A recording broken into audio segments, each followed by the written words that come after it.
নমস্কার। আগে আপনাদের একটা ক্লিপ দেখাই, তারপরে আমি আমার বক্তব্য রাখছি।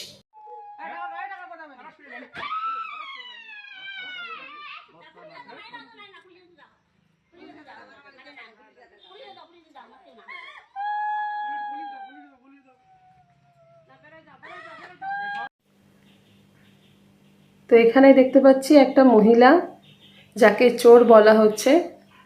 হয়তো উনি কারুর বাড়িতে চুরি করতে ঢুকেছিলেন। তো যেটা এই ভিডিওটাতে দেখতে পাচ্ছি যে ওপরে একটা ক্যাপশন লেখা রয়েছে ভিডিওটার, যে তার দিদির বাড়িতে, যিনি পোস্টদাতা, তার দিদির বাড়িতে নাকি চোর ধরা পড়েছে। যাই হোক, হ্যাঁ, সে অন্যায় করেছে নিশ্চয়ই। চুরি করাটা কোনো মহান কাজ নয়, চুরি করাটা অন্যায়। হাত পা সবল থাকতে সে কাজ না করে সে কেন খারাপ কাজ করতে যাবে? অবশ্যই। বাট তা বলে এরকম ট্রিটমেন্ট, তা পুলিশ আইন এগুলো কি কোনো মানে নেই? কতগুলো লোক মিলে ওই মহিলা, মানে একটা লোকই তো দেখতে পেলাম পাশ থেকে কে বলছেন পুলিশে দিন, কিন্তু তার কথা সে শুনছে না। সে একটা ডান্ডা নিয়ে তাকে পিটাতে যাচ্ছে। কোলে তার একটা ছোট্ট শিশু।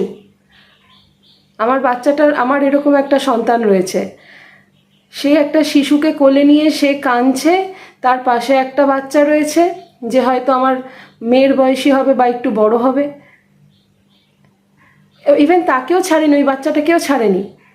ওই বাচ্চাটাকেও মারতে তারা, মানে তাদের বিবেকে লাগছে না। দেখুন,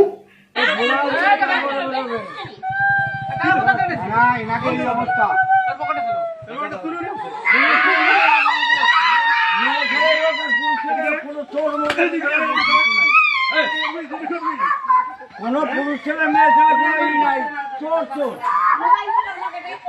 না না চোর চোর।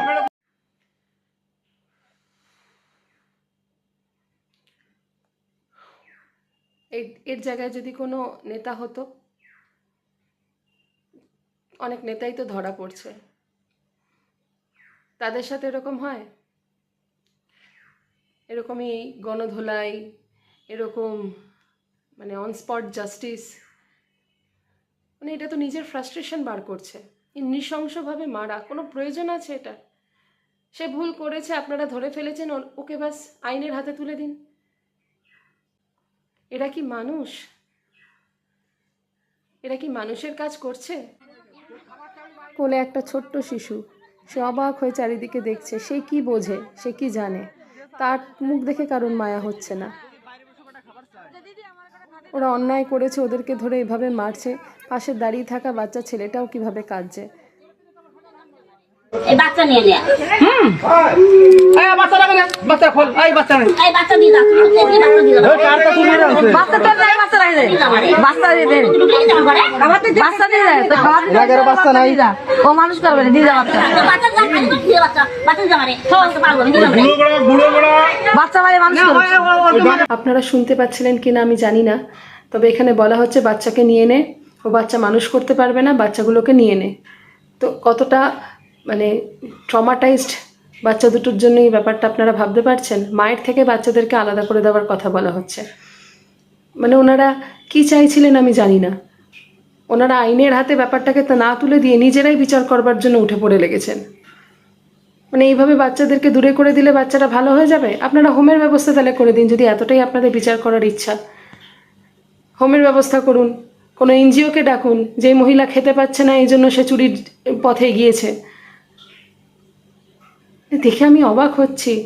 আমার নিজের বাচ্চাদের কথা মানে মাথায় আসছে যে এই টুকু শিশুগুলো, না আমার বাচ্চাগুলোরই তো বয়সে, ওরা কি ফেস করছে। একটা চরম অন্যায় কাজ করে ফেলেছে, তার জন্য তাদের কি হেনস্থা হতে হচ্ছে। একার না, একার যদি ওরা কিছু করে যেত, কেউ ওদের চালাতে না পারতো, গলাতে বাড়াতে চলে যেত। আর কোনো মেডিসিন আছে নাকি দেখো, যে নাকের ভিতর দিয়ে দেবে? হ্যাঁ, যদি মারতেই পারতো। আমি না সাথে না মারি, আমি তালাটা খুলে দেব, যদি একটা দিন বিড়ি কথা। তো মারো না কে তুমি? মারো, ছোট না মারো, মারো। চাকরি হওয়া।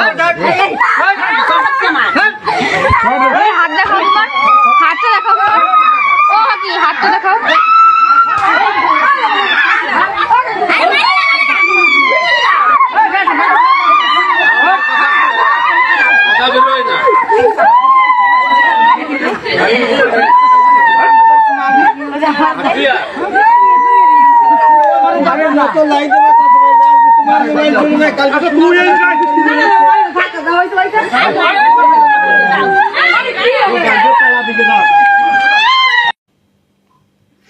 সত্যি কথা বলতে এসব দেখতে দেখতে সত্যি খুব চিন্তায় পড়ে গেছি।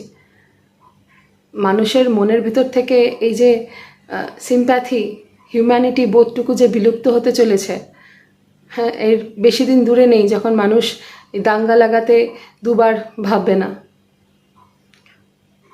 তাই আমি এখন ভগবানের কাছে মানে প্রার্থনা করি মন প্রাণ দিয়ে যে মানুষের চিন্তাধারাকে একটু সুস্থ করে দাও। চারিদিকে যা হচ্ছে, মানুষ যাতে একটুখানি গভীরভাবে ভাবে কিছু করার আগে। ধন্যবাদ।